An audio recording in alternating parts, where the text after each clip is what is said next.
Hello students, hi, welcome back to my channel Learning with Divya. Students UGC net के forms आ चुके हैं 2021 में, तो उसी के प्रिपरेशन से रिगार्डिंग है आज का वीडियो। आज मैं आपको नैक के बारे में पढ़ाऊंगी, national assessment and accreditation council, जिसको हिंदी में राष्ट्रीय मूल्यांकन एवं प्रत्यानन परिषद बोलते हैं। स्टूडेंट, ये वीडियो इंपॉर्टेंट है, आप सबको बहुत हेल्प करेगा। और इसके अलावा काफ़ी टाइम से वीडियो नहीं पड़ा था, तो मुझे इम्पोर्टेंट बहुत सारे काम थे, मैं नहीं आप लोगों से कनेक्ट कर पाई। चलिए, अब मैं पूरी मेरी कोशिश रहेगी कि मैं आप तक वीडियो पहुंचा सकूं और आप लोग पढ़ सकें आराम से। ये जो टॉपिक है ये इम्पॉर्टेंट है स्टूडेंट्स, बिकॉज क्योंकि आप नेट की तैयारी कर रहे हैं और उसमें हायर एजुकेशन आप एक कॉन्सेप्ट पढ़ते हैं, ठीक है। एक बहुत ही ब्रॉड कॉन्सेप्ट है अपने में हायर एजुकेशन। तो हायर एजुकेशन जो आपकी शिक्षा है, फर्स्ट ऑफ ऑल तो आपको वो जानना चाहिए कि वो है क्या। हायर एजुकेशन का मतलब होता है विश्व स्तरीय शिक्षा प्रदान करना, ऐसी शिक्षा प्रदान करना जो आपको विश्व स्तरीय, मतलब आपके वर्ल्ड लेवल की आपको एजुकेशन मिले, आप अपना योगदान दे सकें, ठीक है ना, अनुसंधान के क्षेत्र में, रिसर्च की फील्ड में, और आप अपना पूरा योगदान दे सकें, उसको हम हायर एजुकेशन बोलते हैं स्टूडेंट।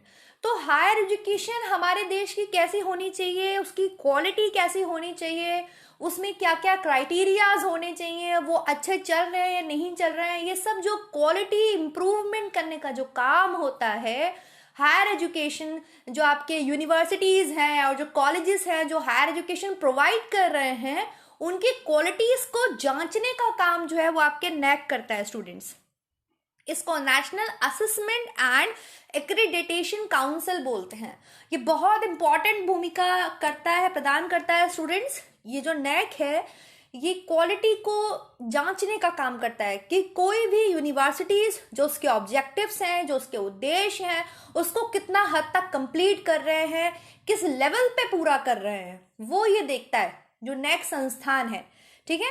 इसके बारे में हम डिटेल में पढ़ेंगे। और इसके अलावा जो भी एस्पायरेंट्स हैं नेट के, उनको काफ़ी सारा मटेरियल मेरे चैनल पर देखने के लिए मिल जाएगा, तो वो चेक कर सकते हैं, देख सकते हैं। इसके अलावा मैं पूरी कोशिश रहेगी कि आपको थोड़ा थोड़ा करके जो भी इंफॉर्मेशन मैं दे सकती हूँ मेरी तरफ से वो मैं देती रहूँ।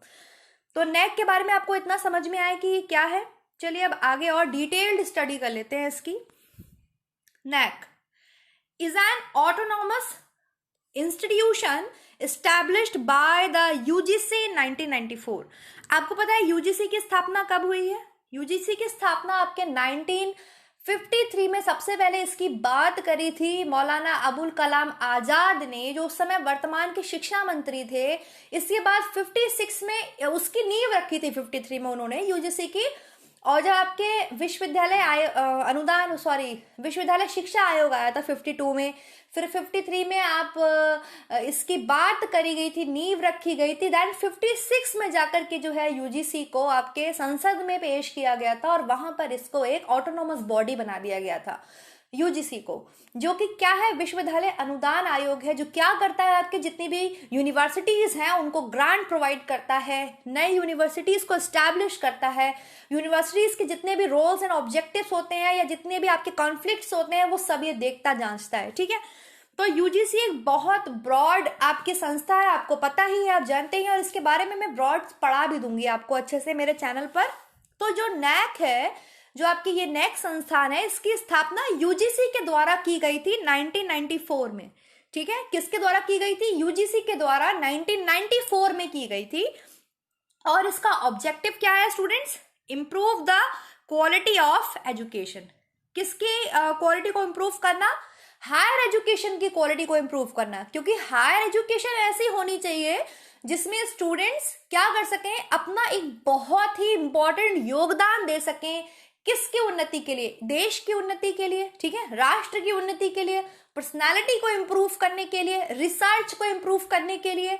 आप देखते हैं कि आपके देश के कितने बड़े बड़े हायर एजुकेटर्स जो हैं वो दूसरे देशों में जाकर के कोई गूगल में है, कोई आपके इसमें क्या बोल सकते हैं हम, बड़ी बड़ी संस्थाएं हैं, उसमें जाकर के अपना योगदान दे रहे हैं और बहुत ही कहना चाहिए इंपॉर्टेंट योगदान प्रदान कर रहे हैं, है ना। तो ये ऑब्जेक्टिव होता है नैक का, ये जांचना कि जो यूनिवर्सिटीज एंड कॉलेजेस रन कर रहे हैं हमारे देश में, वो कितना अपना रोल अच्छे से निभाते हैं, क्वालिटी क्या प्रोवाइड कर रहे हैं वो स्कूल कॉलेजेस के अंदर, ये सब नैक जांचता है। अब ऐसे ही नहीं जांच लेता है कि कोई भी गया और देख के आ गया एक दिन में कि हाँ भाई ये तो ये ऑब्जेक्टिव्स हैं फलाना ठिकाना, और चेक करके आ गया। एक प्रोसीजर होता है, किसी भी काम को करने का एक प्रोसीजर होता है, और प्रोसीजर के थ्रू वो काम होता है। तो क्या है वो प्रोसीजर, अब हम उसकी बात करेंगे। सबसे पहले आपका आता है स्टेज नंबर 1, ठीक है, जो प्रोसीजर है। तो सबसे पहले आपके होता है SSR students. What is SSR? इसको बोलते हैं सेल्फ स्टडी रिपोर्ट। सबसे पहले आपके जो यूनिवर्सिटी है या जो कॉलेज है उसमें जो टीचर्स होते हैं, जो प्रोफेसर्स होते हैं, ये बहुत ही मोस्ट इंपॉर्टेंट स्टेप होता है in the process of assessment and accreditation in the preparation of the self study report by the institution. जो भी इंस्टीट्यूशन है जिसका भी नैक आपके मूल्यांकन करने के लिए जाती है संस्था, सबसे पहले वो इंस्टीट्यूशन अपनी एक सेल्फ स्टडी रिपोर्ट तैयार करता है कि भाई हम ये ऑब्जेक्टिव्स हैं हमारे यूनिवर्सिटी के या इंस्टीट्यूशन के, और हम इस ऑब्जेक्टिव पर वर्क करते हैं, हम इस तरीके की एजुकेशन प्रोवाइड करते हैं। मतलब ओवरऑल इंफॉर्मेशन उस सेल्फ स्टडी रिपोर्ट के अंदर रखते हैं, ठीक है। जितनी भी आपकी एरियाज हैं आपके इंस्टीट्यूशन के, उसकी क्या स्ट्रेंथ है, क्या वीकनेसेस हैं, क्या इफेक्टिवनेस है, क्या एफिशिएंसीज हैं, क्या अपॉर्चुनिटीज हैं, वो सब रखा जाता है। देन उसके बाद नेक उस रिपोर्ट के अकॉर्डिंग, जो रिपोर्ट आप प्रोवाइड करते हैं उस रिपोर्ट के अकॉर्डिंग नेक के कुछ जो अधिकारी हैं या जो भी उनके इंस्टीट्यूशन के लोग हैं, सेकेंड स्टेज होती है, वो विजिट करते हैं इंस्टीट्यूशन की, ठीक है। वो लोग विजिट करते हैं, वहां पर रहते हैं, चेक करते हैं कि जो आपने SSR बना के दिया है वो कितना आपका ऑनेस्ट है, कितनी आप सच्चाई उसमें बयां कर रहे हैं, जो भी ऑब्जेक्टिव्स हैं वो किस लेवल पे आप पूरे कर रहे हैं, ठीक है ना। तो विजिट होती है, वो सेल्फ स्टडी रिपोर्ट लेकर ही इंस्टीट्यूशन की नेक के कुछ जो पैनल के पीयर्स हैं, जो भी लोग होते हैं, जो उनकी टीम होती है, वो वहां आती है, विजिट करती है इंस्टीट्यूशन की, and look for patterns of evidence to validate the self study report. और वो आपकी पूरी रिपोर्ट को चेक करती है और वैलिडेट करती है कि कितना आप सच्चा बोल रहे हैं या कितनी आपकी रिपोर्ट सही काम कर रही है। देन जो है आपके स्टेज नंबर 3 आती है फाइनल डिसीजन ऑफ नेक। फिर जो एग्जीक्यूटिव कमेटी है नेक की, वो अपनी रिपोर्ट तैयार करती है और देन वो डिसीजन लेती है, और उसके बाद जो नेक का बहुत इंपॉर्टेंट काम है स्टूडेंट्स, वो है ग्रेड प्रोवाइड करना। नेक आपके फाइनल ग्रेड्स देता है। आप देखे होंगे या आपको पता होगा, जैसे किसी इंस्टीट्यूशन में लिखा होता है A+, ठीक है, नेक के द्वारा दिया गया है, मतलब वो institution one of the most validate institution है। आप समझ लीजिए बहुत ही फाइन इंस्टीट्यूशन है, जिसे A+ ग्रेड मिला हुआ है या किसी को B+ मिलता है। और ये जो ग्रेडिंग सिस्टम है ना स्टूडेंट, चलिए नेक्स्ट टॉपिक ग्रेडिंग का ही है, इस पे बात कर लेते हैं। नहीं, पहले क्राइटेरियाज हैं। ये जो ग्रेडिंग सिस्टम है इसके बारे में हम बाद में बात करते हैं, पहले क्राइटेरियाज के बारे में जान लेते हैं कि किस किस क्राइटेरिया को चेक करता है, असेस किस किस क्राइटेरिया को करता है नेक आपके। तो सबसे पहले आपके आता है करिकुलर एस्पेक्ट्स। जो आपका करिकुलम है, जो पाठ्यक्रम है, ये तो आपको पता है बहुत इंपॉर्टेंट होता है।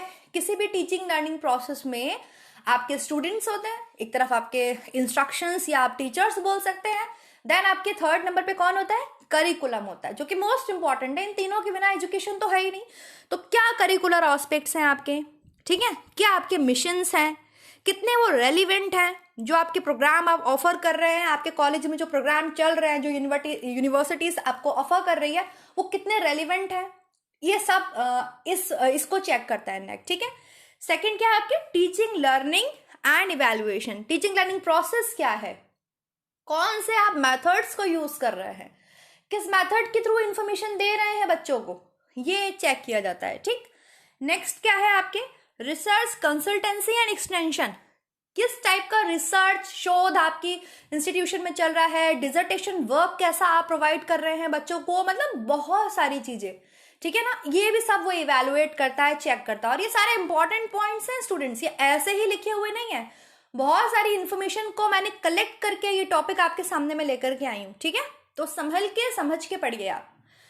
नेक्स्ट क्या है आपके इंफ्रास्ट्रक्चर, क्या है आपके यूनिवर्सिटीज का, आपके इंस्टीट्यूशन का क्या इंफ्रास्ट्रक्चर है, क्या टेक्निक्स आप यूज कर रहे हैं, ठीक है, क्या फैसिलिटीज आप यूज कर रहे हैं, कैसे आप मेंटेन करते हैं क्वालिटी ऑफ एकेडमिक एस्पेक्ट्स, कैसे आप जो है कैंपस लाइफ में मेंटेन कर रहे हैं, वो इंफ्रास्ट्रक्चर एंड लर्निंग रिसोर्सेज क्या हैं आपके कॉलेजेस में अवेलेबल, वो सब ये चेक करता है। ठीक, नेक्स्ट क्या आपके देखता है ये student progress and support. Students का कितना सपोर्ट है ये बहुत हाईलाइटिंग होता है इंस्टीट्यूशन में और बहुत नेसेसरी भी है for the assistance of good students experience in the campus, कि वो कितना ज़्यादा अपना योगदान दे रहे हैं, प्लस उनको कितनी अच्छी उनकी प्रोग्रेस है आपके इंस्टीट्यूशन में, जो आप कोर्स ऑफर कर रहे हैं वो कितने अच्छे वर्क कर रहे हैं, स्टूडेंट्स को कितना सपोर्ट कर रहे हैं। ठीक है, and the next one is organisation and management कैसा है, कैसा ऑर्गेनाइजेशन है आपके कॉलेज के अंदर, कैसे आप मैनेज कर रहे हैं, ह्यूमन पावर रिक्वायरमेंट कितनी है आपके,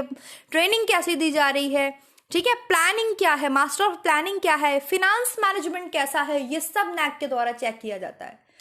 and the last one is healthy practices. Healthy practices में आपके आ जाएगा एजुकेशनल इनोवेशंस है। ठीक है, इसके अलावा क्वालिटी कैसे एनहांस कर रहे हैं आप, क्या क्या आप फीडबैक ले रहे हैं, कौन कौन से इनोवेटिव आइडियाज को जनरेट कर रहे हैं। इनोवेटिव आइडियाज मतलब बिल्कुल न्यू आइडिया जो कभी किसी ने नहीं सोचा हो। ठीक है, फॉर एग्जाम्पल जैसे रतन टाटा ने आपके नैनो कार निकाली थी, वो बिल्कुल न्यू इनोवेटिव आइडिया था उनका, उससे पहले किसी ने भी उसके बारे में इतना नहीं सोचा और रिस्क भी बियर किया उन्होंने। तो वो तो बात हम मैनेजमेंट में चले जाएंगे। इनोवेशन का मतलब होता है न्यू आइडिया जनरेट करना। ठीक है, तो वो कितना है आपके कॉलेज के अंदर, इन सब क्राइटेरियाज को नैक असेस करता है, आकलन करता है, देन वो फाइनल ग्रेड देता है। नैक को जाकर के जो संस्था है वो कहलाती है। फिर लास्ट में आप क्या जाता है ग्रेडिंग सिस्टम जो नैक के थ्रू प्रोवाइड किया जाता है, कुछ भी हो सकता है, A++, A+A, B++, B+B, C++, C+C। अब अकॉर्डिंग टू द ग्रेड जो नैक प्रोवाइड करता है आपके यूजीसी, उस हिसाब से ग्रांट देता है उस इंस्टीट्यूशन को। और जिस भी इंस्टीट्यूशन का जो ग्रेड है वो अगर C या C से नीचे जाता है तो वो इंस्टीट्यूशन को जो है यूजीसी ग्रांट प्रोवाइड नहीं करता है। क्यों? क्योंकि वो इंस्टीट्यूशन जो ऑब्जेक्टिव्स हैं एजुकेशन के वो कंप्लीट नहीं कर रहा है। ठीक है, तो ये इस तरीके से ग्रेड प्रोवाइड किया जाता है और आपको देखने के लिए मिल जाएगा, आप नेट वगैरह पे चेक करते हैं तो इंस्टीट्यूशन का ग्रेड होता है। क्लियर हो गया, समझ में आ गया आप सभी को कि नैक क्या है, कैसे आपके ये ग्रेडिंग सिस्टम को प्रोवाइड करता है नैक। तो ये बहुत इंपॉर्टेंट वीडियो है स्टूडेंट्स, आई होप आपको पसंद आया होगा, आप सबको समझ में आया होगा कि मैंने आपको क्या पढ़ाया है। मैंने आपको नैक के बारे में पढ़ाया है, national assessment and accreditation council के बारे में आपने जाना, राष्ट्रीय मूल्यांकन एवं प्रत्यायन परिषद के बारे में आपने जाना, जिसकी स्थापना यूजीसी के द्वारा 1994 में की गई थी। ठीक है स्टूडेंट्स, और ये किस तरीके से वर्क करता है आई होप आपको समझ में आया होगा। इसके अलावा चैनल पर बहुत सारे वीडियोस हैं जो आपको हेल्प करेंगे आपके एग्जाम में। दूसरी चीज, जो स्टूडेंट्स नोट्स लेना चाहते हैं, देखिए बहुत से स्टूडेंट्स को थोड़ी सी प्रॉब्लम हो रही है, आई डोंट नो व्हाई। आप लोग को सिर्फ वही नोट्स मिलेंगे जो मैं पढ़ाती हूँ, इसके अलावा मैं कुछ और प्रोवाइड नहीं करती। मैं ये कहीं भी नहीं कहा है मैंने किसी भी वीडियो में कि मैं फुल नोट्स प्रोवाइड करूंगी या आप मेरे से पढ़िए तो आपका नेट क्रैक हो जाएगा, ये सब मैं नहीं कहती, ना मुझे कहना है। जो वीडियो में आपको दिख रहा है ना, जैसा नोट्स आपको वीडियो में दिख रहा है लाइक इस तरीके से, तो इस तरीके से ही लिखा हुआ होगा। उस पीडीएफ में भी यही चीज लिखी होगी। डिटेल्ड में अगर मैं बोल रही हूँ तो उसको आप देख के डिटेल्ड में खुद लिख लीजिए। सेल्फ नोट्स प्रिपेयर कीजिए बजाय आप दूसरे के नोट्स पे डिपेंड हो। ठीक है ना स्टूडेंट्स, तो ऐसा कीजिए। उसके अलावा जिसे भी पसंद हो वो नोट्स ले सकते हैं, व्हाट्सएप ग्रुप पर ऐड हो सकते हैं। सो प्लीज आप ना परेशान होइए और ना मेरी टीम को परेशान कीजिए। मेरी टीम में मेंबर्स हैं वो परेशान हो जाते हैं, काफी स्टूडेंट्स उनको काफी परेशान कर देते हैं। आप बहुत हाई लेवल के स्टूडेंट्स हैं, हायर एजुकेशन पढ़ रहे हैं, तो प्लीज इसको समझिए और इस तरीके की बातें ना कीजिए। ठीक है, तो थैंक यू सो मच। और बहुत सपोर्ट आप लोगों का मिल रहा है। 17,000 हम हो गए हैं। मैंने तो कभी सोचा भी नहीं था जब मैंने चैनल स्टार्ट किया था कि हम 17,000 भी होंगे। Thank you so much students, बहुत लवली सपोर्ट है आप सभी का। और नेक्स्ट वीडियो में मिलेंगे नेक्स्ट टॉपिक के साथ। तब तक आप सब पढ़ते रहिए और अपना ध्यान रखिए। नेक्स्ट वीडियो में मिलते हैं।